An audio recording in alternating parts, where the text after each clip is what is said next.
I'm Sarah and I'm your success coach, and this is the video presentation series Resources for Success. This presentation is about writing, but it particularly focuses on structure.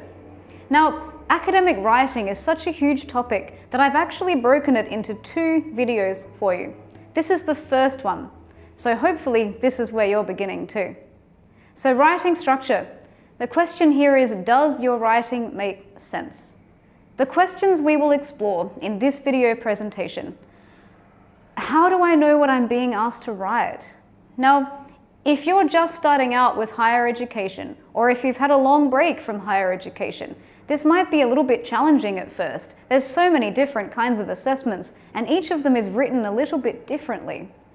The second question, how can I write clearly in a way that makes sense? Now, even if your content is brilliant, even if you're some kind of health science genius, that's marvelous, but if no one can understand you, you're not going to get a good mark. It must be clear. Another question we're going to explore is, how should I structure an individual paragraph? And finally, what should I write in the introduction and the conclusion? These can be the hardest part of your text to write, but I'm going to show you some really nice tips that will help you write them perfectly. Now let's talk about some different types of assessments you might be asked to write. There are so many different types, but some of the more common ones include an essay, a report, a case study. So these are all kind of similar because they all follow the same basic structure. They will all have an introduction, a body, and a conclusion. And I'll break down those sections for you as we go through this video. But they're also a little bit different. Now, in an essay, you're always being asked to present some kind of argument which is based on evidence and research. That's what you do in an essay.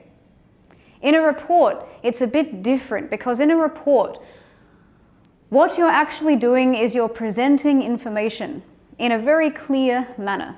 You don't necessarily have to make an argument, although a lot of reports do have recommendations at the end, suggestions for the future.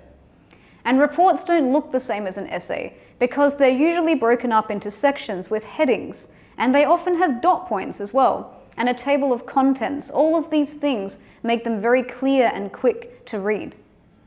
A case study is a little bit different because instead of presenting an argument as such, it presents a problem and a solution. So it's like an argument, but it's structured a little differently. And case studies usually have sections and headings as well, like a report does, but case studies will not have dot points or images. In a report, it's usual to include some images. So there are some differences between them. An essay will not have any images, headings, dot points, anything. It will simply be paragraphs. So visually, the 3 of these look a little different, and also the content is going to be a little bit different as well. So, once you have identified whether you are writing an essay, a report, a case study, or something else, you still have to know exactly what to write within that structure. The first step is to understand your assessment question. Now, assessment questions in higher education can be quite complex. They can go on for a paragraph or several paragraphs, so we need to know how to break it down into parts to make it easier for us to understand. Every assessment question will include 3 basic parts. You will always have topic words or keywords to write about. You will also have instruction words, which will tell you the exact approach that you need to take. And finally, you will have limiting words, and these will narrow down your topic because topics can be very big. We'll have a look at an example. Let's say that you have an assessment question. It looks like this is going to be an essay. In the last 20 years, the cosmetic tattoo industry has grown dramatically in Australia. Explore the reasons for this growth and discuss some of the pitfalls of a fast-growing industry. Okay, so there's quite a lot going on in this question. So I need to break it up into those 3 basic parts that we talked about so I know exactly what to focus on. I can't start doing my research until I have some kind of focus. So the best thing to do is just to use 3 different colors and color code it a little bit like I've done here. You might want to pause the video for a second to see if you can identify which are the topic words, which are the instructions, and which are the limits. Okay, so let's talk about it together. As you can see here, we have 2 instructions. It's quite common in an assessment question to have more than one instruction. We're going to look at some instruction words in just a moment, but we have 2 instructions here. One is explore, and another one is discuss. So we're going to explore something and we're going to discuss something. Now these 2 instructions mean something a little different. We have to do both of them. I'll go through some common instruction words and what they require you to do in just a moment. But first, we also have some topic words. You'll notice that these are the green ones. So our topic words, what do we have to write about? Basically, we're writing about the cosmetic tattoo industry. We're writing about the fact that it has grown. We're also writing about reasons for the growth, and we're writing about pitfalls, disadvantages. So that's what we're writing about. That's our topic. And we're going to explore that and we're going to discuss that. Now, we have to narrow down our focus a little bit. You may notice we've got a couple of limits here as well. We need to focus on the last 20 years. If we talk about something that happened in 1980, that's too long ago. You can lose marks. Also, we have a limit that says in Australia. That means we have to talk about the industry from an Australian perspective. If we talk about it in India, we'll lose marks. So there are limits. Now I said I was going to talk to you about different kinds of instruction words. Here are some of them. They range from a little bit simpler to a lot more complex. Define, for example, is a fairly simple one because all I need to do is provide a definition, like from the dictionary. That's define. I might also be asked to identify. That's also fairly simple. That just means I have to say what it is. But some of them are a bit more complex as well. I might need to examine something or explore something. Now, explore was one of our instructions in that example question that I showed you. And what does it mean to explore something? Well, we have to go into a bit more detail here. If we're exploring, we need to write about reasons, causes, effects, implications for the future. So this requires us to go into a bit more depth.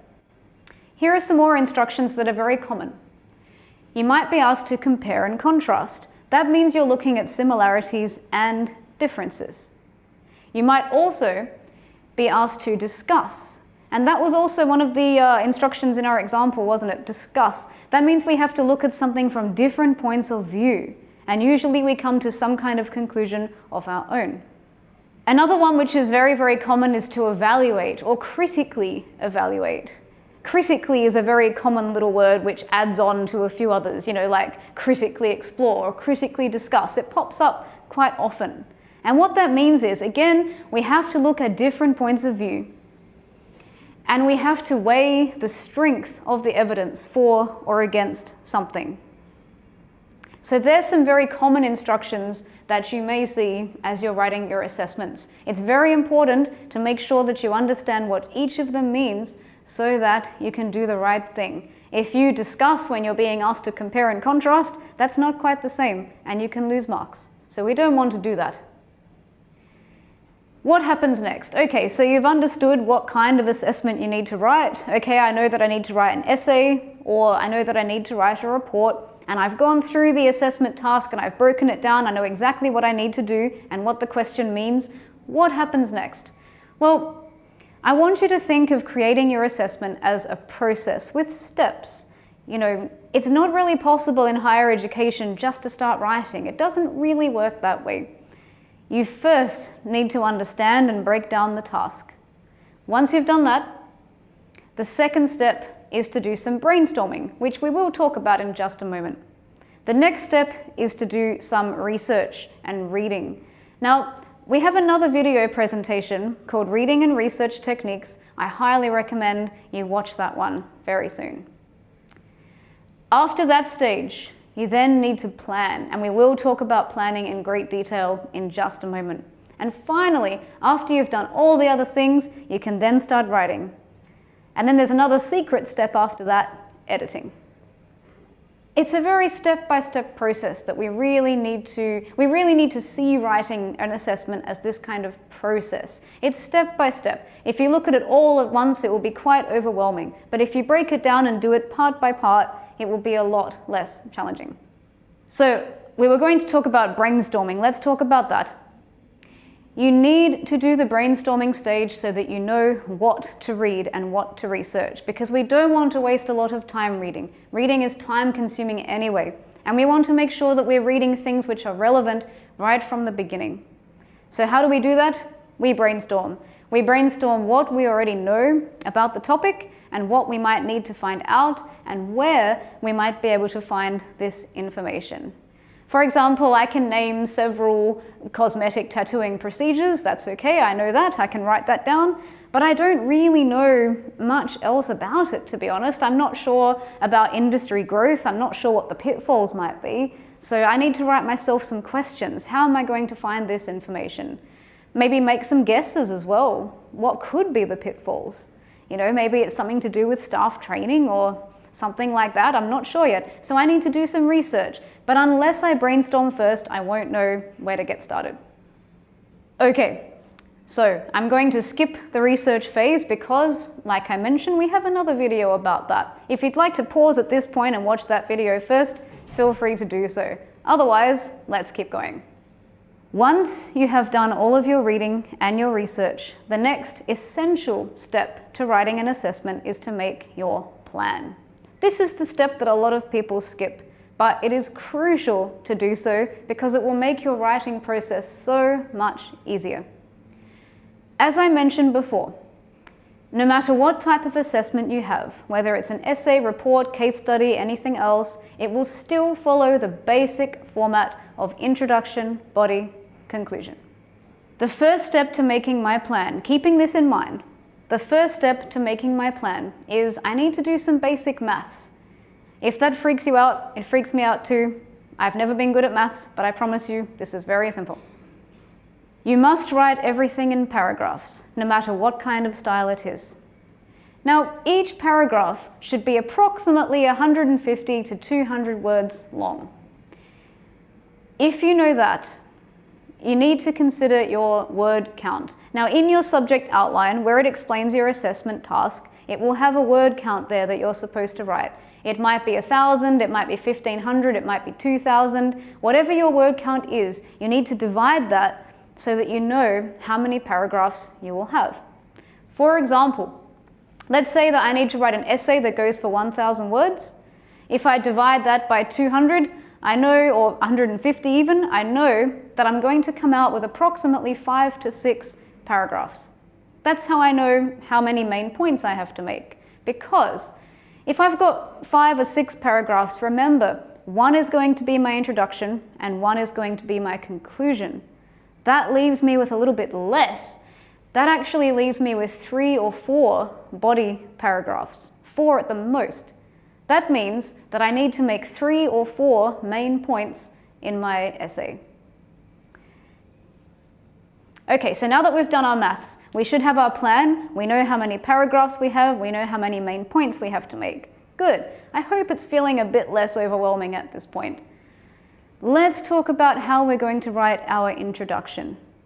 Now, an important point about an introduction is you don't necessarily have to start with the introduction. I mean, you don't have to write it first. Sometimes you won't be able to write the introduction until you've written your body paragraphs, and that's okay. But I'm going to go through this step-by-step formula for writing an introduction in the easiest way possible.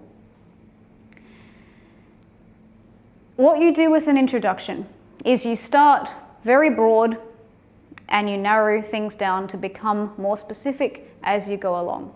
So the first thing you would do in an introduction is you would provide some general background information about the topic, just to introduce the topic area. Then, what you would do is you would gradually become more specific about your particular topic. You might provide a couple of definitions if necessary. Then what you will do is you will actually state what your argument is. This is called a thesis statement in academic terminology. And then the last thing you will do is you will outline the main points you are going to make in your essay. That's why sometimes it's difficult to write the introduction first, because you might not necessarily know what your main points are yet.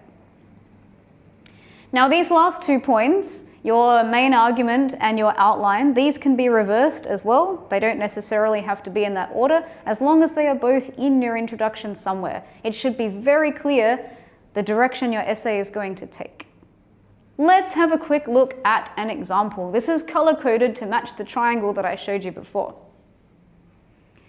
Please feel free to pause the video for a moment as you look at this example.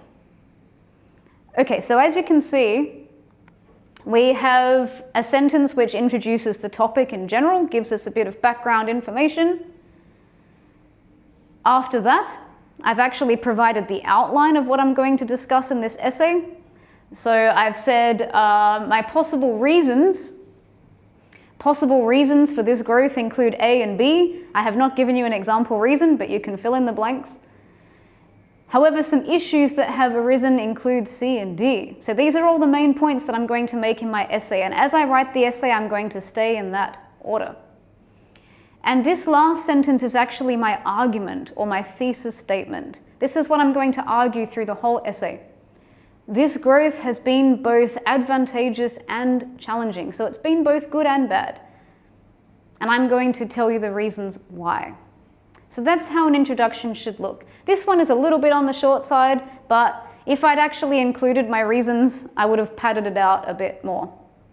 So now that we've talked about the introduction, let's talk about what a body paragraph should look like. Every body paragraph is in 3 basic parts.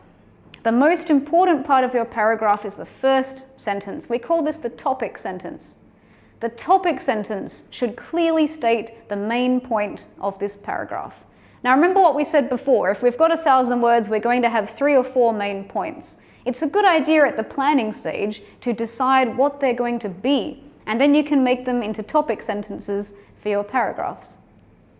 The next part of your paragraph will be what we call supporting sentences, and you might have 3 or 4 of these.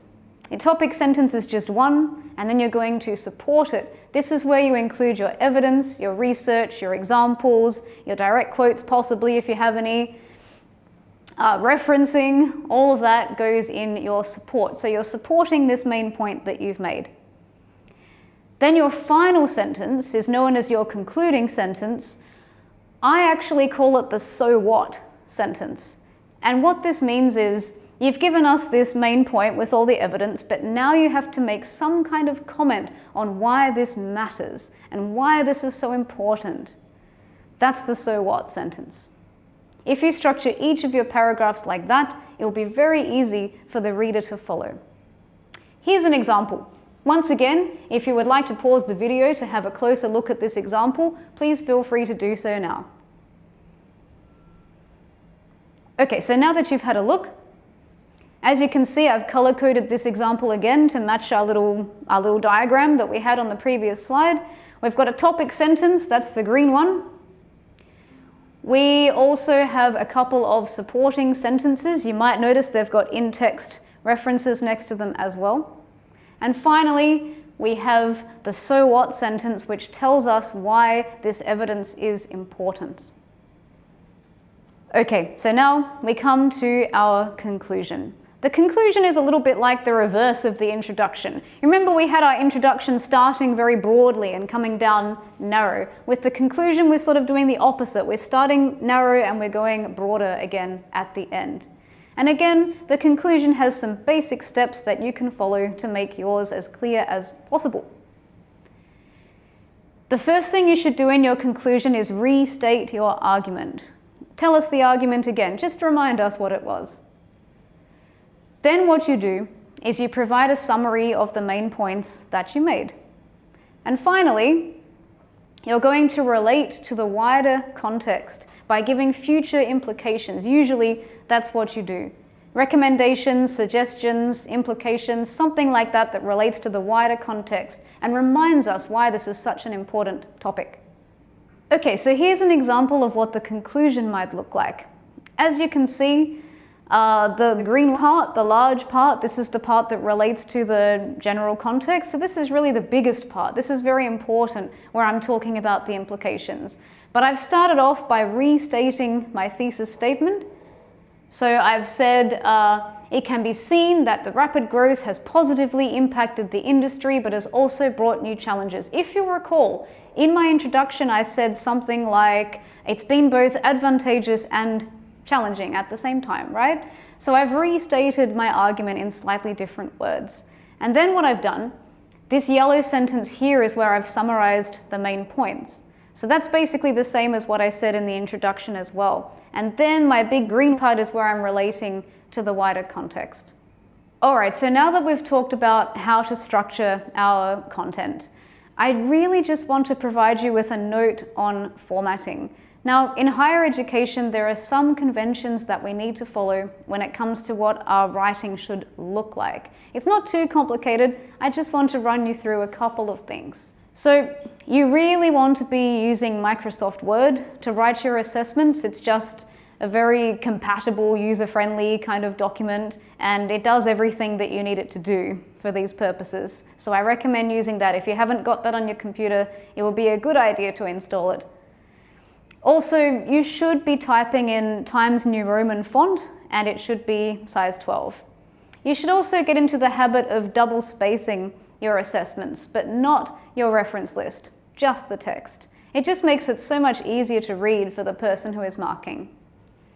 It is also expected that you will add a header and page numbers to your assessment, because again, when you send your assessment through to your teacher, they might not know who you are. You don't want the teacher to get your essay and say, who is this person? I have no idea what this assessment even is. So just for the ease of the person who's marking, you really should think about doing this. It's really good practice. So it should look like this.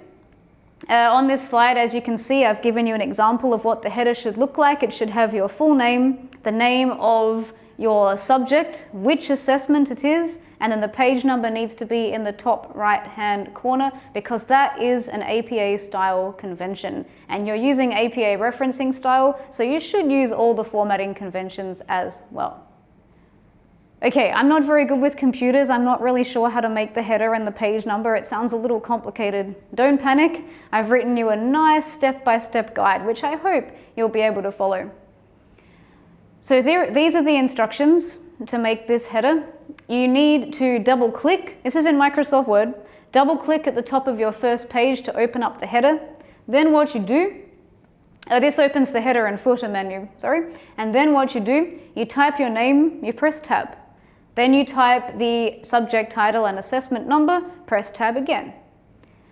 Okay, now unfortunately you can't just type the page number because it will make the rest of your header disappear, which is very irritating. So instead of doing that, here's how you overcome that problem. You click Insert Alignment tab. Then you click Right and you click OK. Then you're back in your Microsoft Word document again. You click Quick Parts, you click Field. Choose Page, the first format that comes up, which will be 1, 2, 3, then click OK.